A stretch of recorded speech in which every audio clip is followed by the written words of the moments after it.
Agora, o assunto do momento é o acordo entre os Estados Unidos e o Irã. Após meses de bombardeios e queda nos mercados de petróleo, o presidente dos Estados Unidos, Donald Trump, fechou acordo com a República Islâmica do Irã.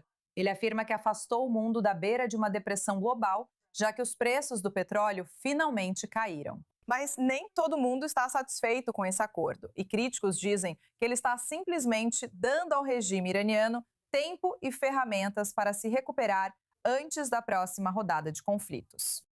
Agora receberemos convidados para debater o tema. Nossos convidados são o professor Heinz Gärtner, cientista político da Universidade de Viena, Hosroe Isfahani, diretor de pesquisa da União Nacional pela Democracia no Irã, e Kaveh Shahrour, advogado e pesquisador sênior do Instituto MacDonald Laurier. Certo, pessoal, vamos começar com a nossa rodada relâmpago de 30 segundos. Lembrem-se, vocês têm apenas 30 segundos para responder a nossa primeira pergunta. Após a primeira pergunta, abriremos para respostas mais longas. Nossa primeira pergunta vai ser: se você tivesse que apostar, esse acordo vai se manter até o final deste ano? Sim ou não? E por quê? Professora Gärtner, pode começar. Eu diria cautelosamente que sim, porque a alternativa seria uma guerra total. E a guerra até agora não trouxe os resultados esperados. Sem mudança de regime, sem capitulação, sem eliminação do programa nuclear e dos mísseis. E também parece que o presidente Trump, o Irã e os Estados do Golfo não querem voltar à guerra. Tudo bem. Hosroe Isfahani, qual é a sua opinião? Com certeza absoluta, mas não acho que o acordo vai se manter. Dois motivos rápidos. Primeiro, o atual novo líder supremo da República Islâmica disse que discorda desse memorando de entendimento, acordo de paz, seja lá o que for, por uma questão de princípio. E, segundo, o antigo líder supremo, Khamenei, o cortejo fúnebre dele vai começar no dia 4 de julho. Isso não é sinal de um regime que abraçou a paz e a reintegração. Certo. E, por último, mas não menos importante, Kaveh Shahrour, qual é a sua opinião sobre essa questão? Acredito que, considerando o que é mais provável, o acordo de paz deve continuar. As duas partes principais envolvidas nisso, os Estados Unidos e o Irã, nenhuma delas realmente tem muito incentivo para voltar a entrar em guerra. O Irã, apesar de toda a sua bravata, apesar de toda a sua retórica, foi muito abalado e prejudicado por essa guerra. Donald Trump sofreu um desastre político com essa guerra e os americanos tiveram prejuízos económicos. Eles não querem esse conflito. Por isso, acredito que nenhum dos dois tem incentivo. O fator imprevisível é Israel. Eles claramente não estão satisfeitos e podem querer sabotar o acordo. Certo, gostaria de agradecer a todos pelas respostas. Agora vamos abrir o painel para respostas mais longas, mas lembrem-se de mantê-las concisas. Queremos ouvir todos. Agora, vocês sabem, esse acordo já foi chamado de tudo, desde um avanço histórico até um cessar-fogo temporário disfarçado de diplomacia. Minha pergunta para você é: qual deles é, Kaveh? Eu. Acho que isso só nos leva de volta ao status quo anterior à guerra, sinceramente. E, infelizmente, acho que isso é algo que torna o regime iraniano mais forte.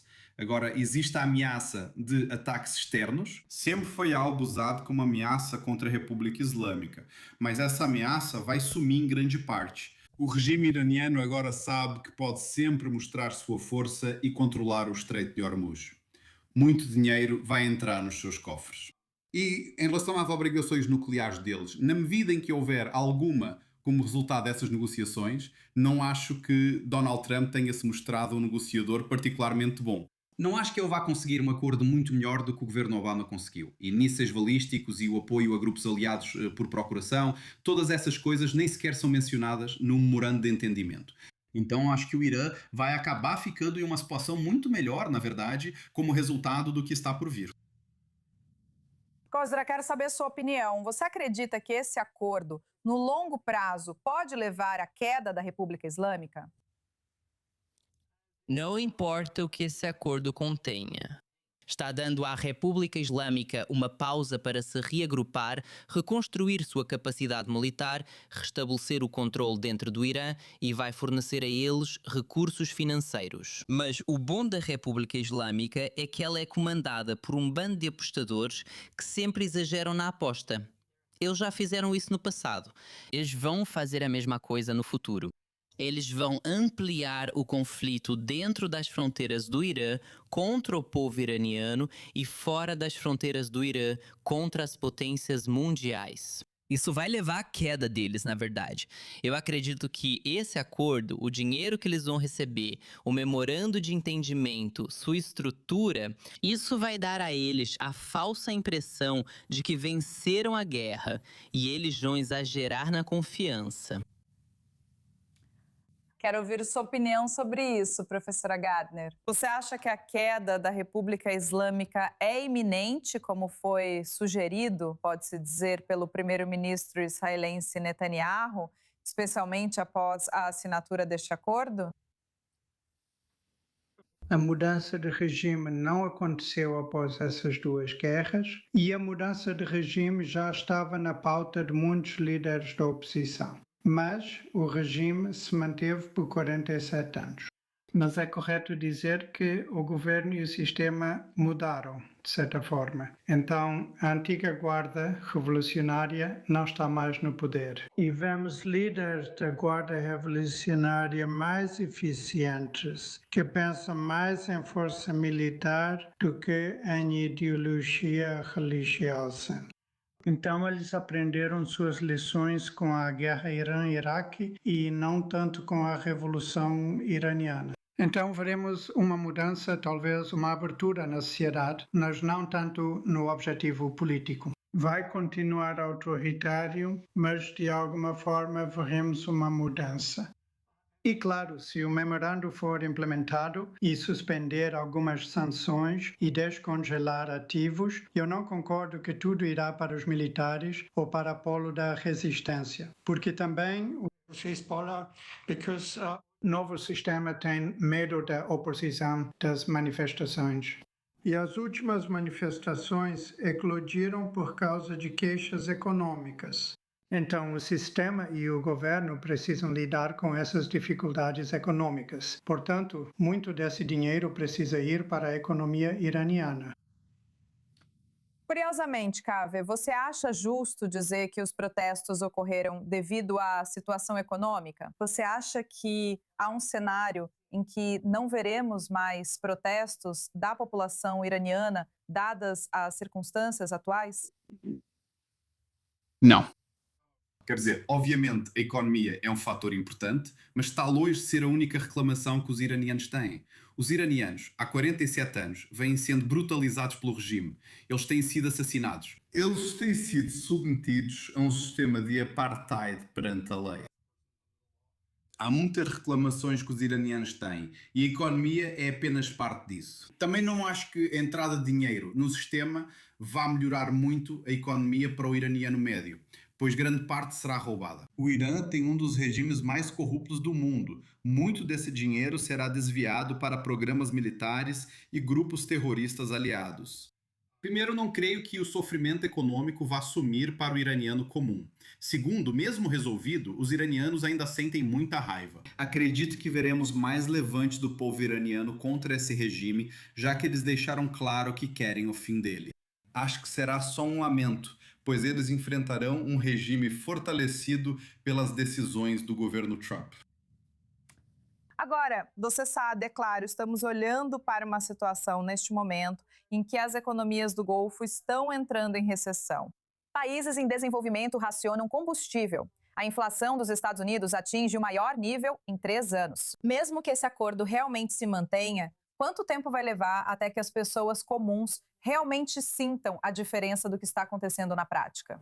E, sabe, obviamente nós sabemos que interesses políticos tiveram, você sabe, um papel muito sério, pode-se dizer, nas decisões do Trump.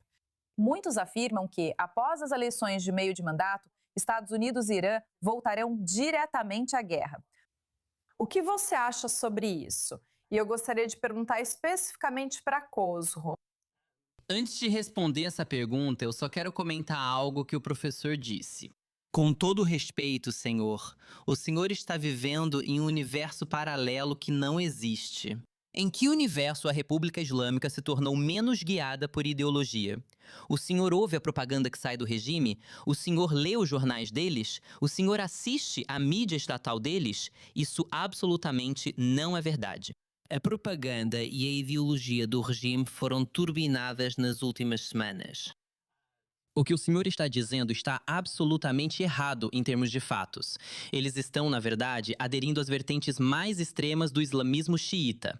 O discurso que vem de Teherã é a linguagem de um regime islamista expansionista que sente que venceu uma guerra contra os Estados Unidos e Israel e está se preparando para a próxima rodada do conflito. Não há absolutamente nenhum sinal de moderação, reforma ou mudança na linguagem ou na abordagem do regime. Agora, voltando à sua pergunta original. Ao longo do último ano, a República Islâmica atacou 12 países, incluindo os países do Golfo, os Estados Unidos e Israel. Eles vão continuar fazendo ameaças aqui e ali, ameaçando todos os atores regionais. Eles vão, como o Cave mencionou, não usar nem um centavo do dinheiro que vão ganhar com esse memorando de entendimento, se realmente ganharem algum dinheiro com isso, para o povo iraniano. Isso vai piorar a situação econômica do país. Quando você conversa com pessoas dentro do Irã, elas não conseguem pagar o aluguel, elas não conseguem pagar assistência médica, elas não conseguem pagar comida. As pessoas estão realmente passando por dificuldades. E não é só isso. Nos últimos 2-3 meses, o regime tem realizado comícios noturnos por todo o país, com os vândalos desse regime indo às ruas, assediando as pessoas, gritando e cantando, comemorando sua vitória contra os Estados Unidos e Israel. Eles estão iludidos ao ver isso como uma vitória, mas é assim que eles percebem, e isso os encorajou a oprimir ainda mais o povo iraniano. Observamos sinais do regime reprimindo as mulheres e atacando seus direitos em relação ao hijab, além de intensificar a repressão à desobediência civil. Quantos iranianos estão apodrecendo na prisão agora? Quantos iranianos estão sendo executados diariamente no país? Tudo isso vai aumentar a revolta que se acumulou em janeiro, quando milhões de iranianos foram às ruas. Dezenas de milhares deles foram mortos a sangue frio, e iranianos inocentes que estavam desarmados. Essa raiva vai voltar às ruas novamente, mais cedo do que qualquer um pode prever. Sabe, professora Gardner, eu obviamente gostaria de ouvir sua resposta a tudo o que Costro acabou de dizer. E a partir daí, continuaremos nossa discussão. O regime percebeu que a religião não consegue mais mobilizar tanto assim. E depois da Primeira Guerra, o sistema e o governo, o regime, passou a apostar no nacionalismo. Então, o que ouvimos é muito mais uma ideologia nacionalista, um regime nacionalista, tentando incluir todas as partes da sociedade. Então, aqueles que também estavam insatisfeitos com o regime e participaram das manifestações em janeiro, então muitos deles se uniriam em torno do país por causa da guerra. E basta olhar para a sociedade. Então, a repressão em relação às regras religiosas está enfraquecendo. Mas, é claro, o regime autoritário está se fortalecendo. Então, nós vemos uma mudança. Então, eu não acho, nós não voltamos à situação de depois de 79. Então, essa é uma suposição errada de alguns analistas. Novamente. Isso está factualmente errado. A República Islâmica, em posição da Sharia, não foi flexibilizada no país. O que você está falando, a adoção de um nacionalismo pleno pela República Islâmica, esse movimento começou com o primeiro mandato presidencial de Mahmoud Ahmadinejad em 2005. Essa tem sido toda uma campanha da República Islâmica que já dura mais de 2 décadas. Ou você não tem acompanhado o caso sobre o qual está falando, ou está sendo enganado por meias-verdades. Ravé, vi que você queria responder ali.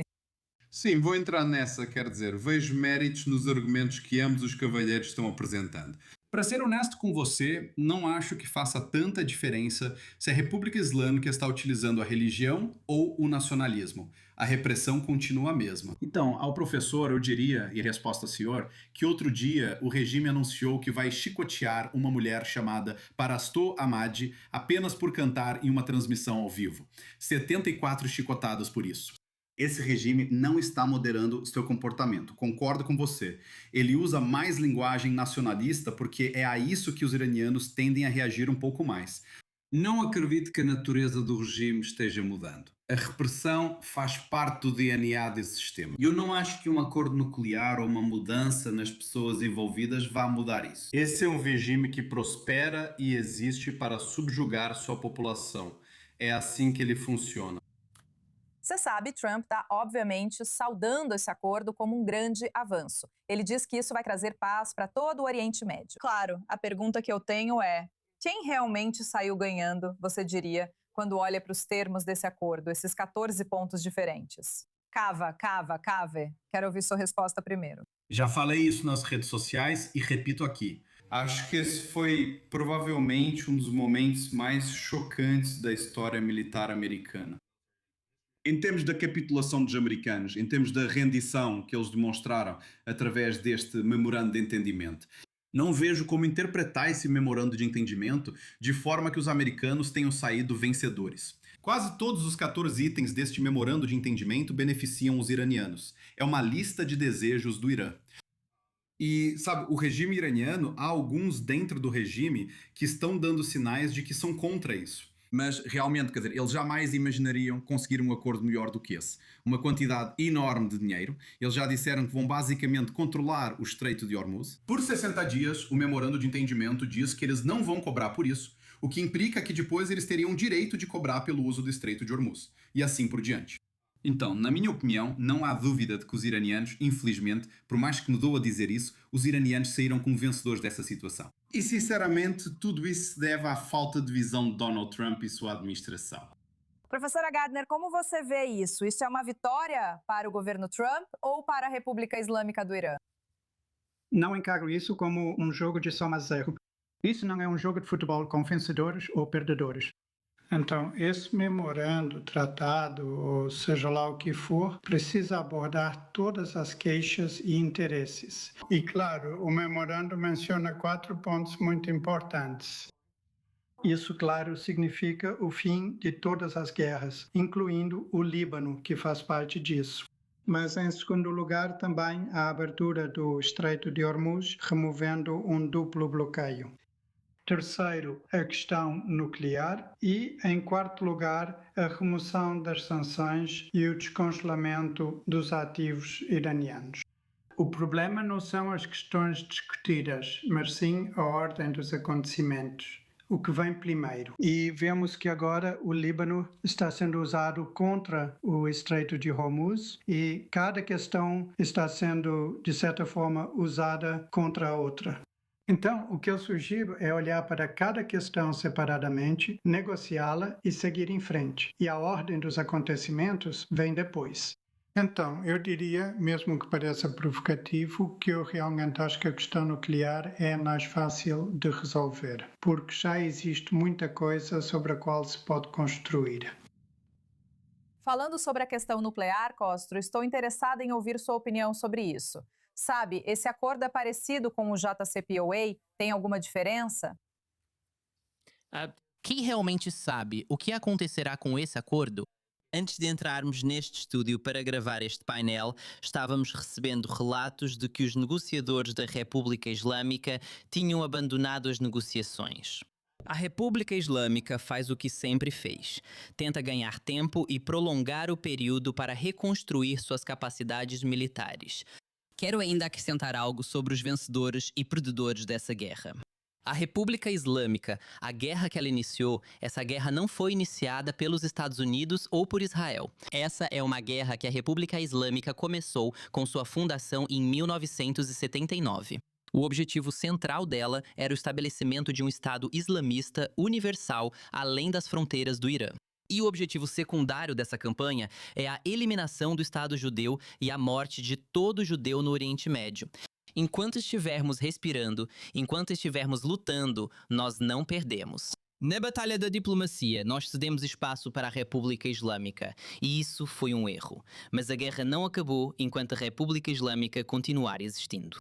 Terminamos aqui no Global Eye. Muito obrigada por nos acompanhar na I24 News English. Eu sou Natasha Kirochuk. Fique ligada na I24 News English para a cobertura contínua das últimas notícias do Oriente Médio e de Israel. Até a próxima.